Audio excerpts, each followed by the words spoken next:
Hey guys, how's it going? Michael Troy here. Today we are looking at Batman Adventures Mad Love Special by Paul Dini and Bruce Timm, a classic for so many reasons. Such a great book. The least classic reason being is this is the comic book debut of the wildly popular Harley Quinn. So, and it features the art of Bruce Timm, so it is freaking amazing. We're also going to talk about the sequel to the Joaquin Phoenix Joker movie that is in talks right now to be a musical, co-starring Lady Gaga as Harley Quinn, and I am all for that. I know people are probably clutching their pearls as they hear that, but subscribe to my channel if you haven't already. Hit that like button, and let's get right into it. Okay, so like I said, this is Batman Adventures, 64-page special. Paul Dini and Bruce Timm. I mean, I did not hesitate to get this when it came out.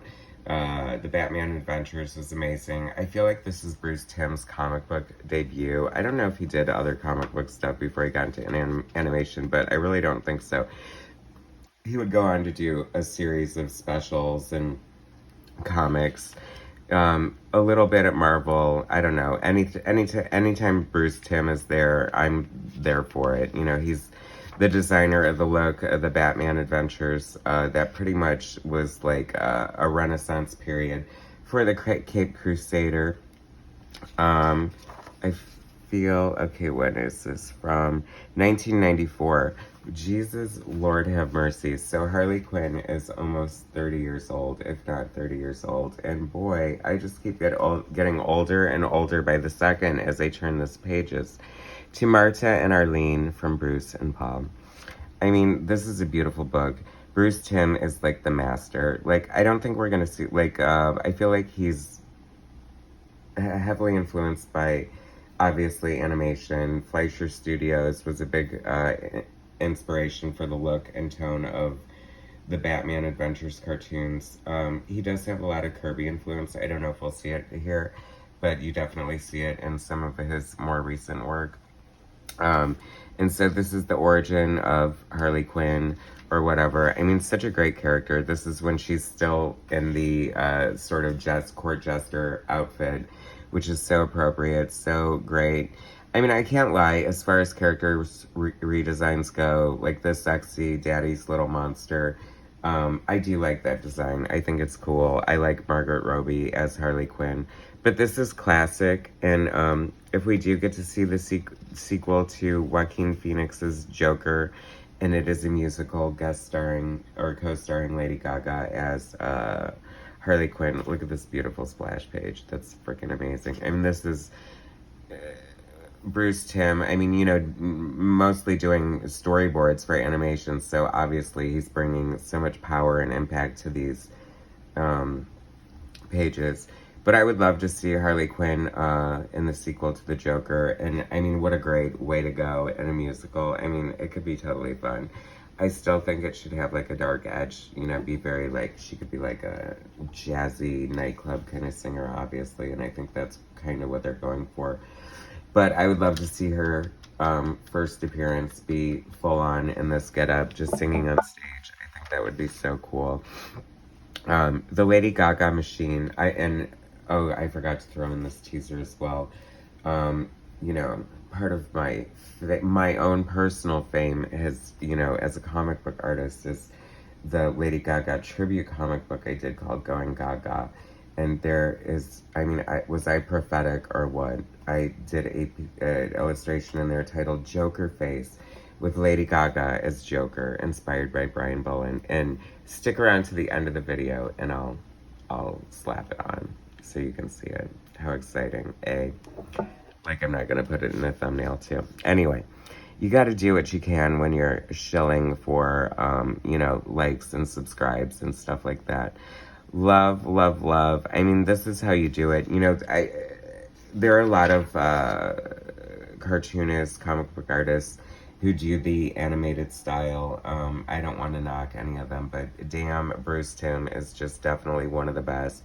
He brings so much excitement to the page, so much power. I mean, this is such a fun double-page spread. I mean, this is somebody who really knows how to maximize the space within their you know, the limits of the space that they have to use. I mean, this looks freaking epic, this bridge for the Batmobile to come across. It just looks so big and huge, like way bigger. I would love to have this in like a treasury size edition. That would be super cool. Mad Love by Paul Dini, Bruce Timm. Script, plot, art, Bruce Timm and Rick Taylor, colorists. I love that Bruce Timm is even, you know, helping color on this. It's like, I like when someone's such an artist and they want to have like, you know, that's like a very rounded cartoonist to have full control over the aesthetic of the book down from the penciling, inking, and the coloring. So props. And what a he just draws really super cute girls too. I mean, obviously everybody fell in love with Harley. Joker's homicidal maniac girlfriend. You know, I mean, the fact that they have like basically this abusive relationship is pretty controversial and stuff, but I feel like Harley's her own woman. I mean, I don't know. It's like, it is kind of a weird thing, like, is, you know, she's become so popular and it's like, is she kind of a role model for women? I guess in a way, like, is that a bad role model? But I mean, aside from the homicidal maniac thing, you know, female empowerment is always a good thing. Gosh, I should have been Eileen Wuornos's lawyer. You know, aside from the whole serial killing bit, she meant well. I mean, I don't know, you know, it's so weird because this, like, I don't know, do men find this sexy? I mean, it's kind of weird, right? Like this Harley Quinn head with like this negligee on. I don't know. That's like a fetish. I just am not going to even try to wrap my mind around. I mean, are those jingle balls on your head? I don't know what's happening here. But I'm just living for this Bruce Timm art. It is so gorgeous. It is so fun. I just love the comedy of it too. And just like the facial expressions. Like, amazing. Harley Quinn does have such a great origin. She's Joker's psychiatrist. Of course, she falls in love with a patient. Tale as old as time. Very Silence of the Lambs here. I mean, come on. Silence of the Lambs definitely shaped, like, serial killer, psychological horror for, like, generations to come. For sure. You did that. Silence of the Lambs. And Joker. Joker is a very good homicidal maniac. Very keen to see the sequel. And will Joaquin Phoenix sing with Lady Gaga? I would hope so. I mean, you know, did he win the Oscar for Johnny Cash? I mean, I think he can belt a few tunes as the Joker. I wonder what would be, and this would be a fun comment to leave. What do you feel would be Joker's default karaoke song? Give me a minute and I'll try to think of what I think it would be. I mean, the Joker, that would be too obvious, right? I don't know.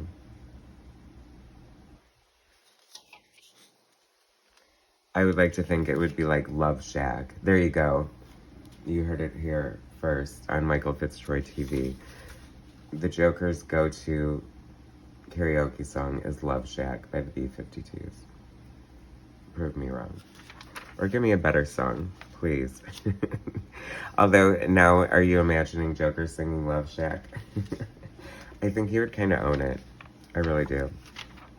There's so much going on here. And it's like, you have to, like, just, like, appreciate the fact that, like, Bruce Timm, kind of in the middle of producing this animated series, just, like, has such a love for the character and a desire to, like, introduce her to the DC universe proper, that he does this amazing, beautiful graphic novel, 64-page graphic novel, introducing, this is what I want. This is like, the mic slowly moves up, or the camera slowly pans up the microphone stand in front of Lady Gaga, dressed an exact replica of this outfit. Perfection. I love this. This is so comical too. Like the domestic life, the little Joker, the little Harley, of course the head's decapitated on Barbie. The Tiny Toons hanging. That is so rude. Batman's head on the wall. Love that, like a trophy. Very traditional panel layouts. I feel like Bruce Timm, despite like the modernity and freshness of his style, like it's very traditional in a lot of ways. And very like good at using the classic comic book storytelling tropes and things like that. I mean, come on, and I'm living for stuff like this. This is like, you know, Adam West Batman, like you're suspended above a tank of piranhas. I mean, that is so ridiculous. Like to be, I mean, they must be out of their mind, right? Obviously they're out of their minds, but it's like, just like, how do you even acquire like a tank full of piranhas? I mean, I guess they could be at the aquarium. They probably are at the aquarium, obviously, or somewhere. The docks, the aquarium, whatever. Where there's water, there's tankfuls of piranhas, I'm sure.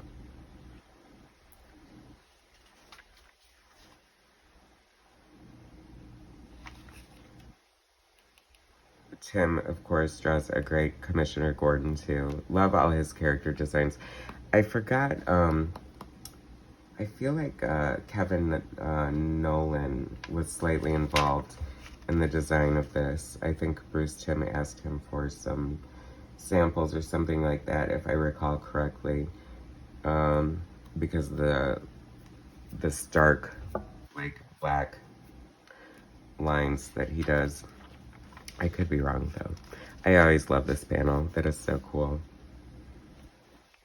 So much fun. Such a classic issue. I'm so glad I have this. I think it's worth a pretty penny. My cover's a little worse for wear in the corner here, but whatever. It's fine. I'm never going to sell it anyway.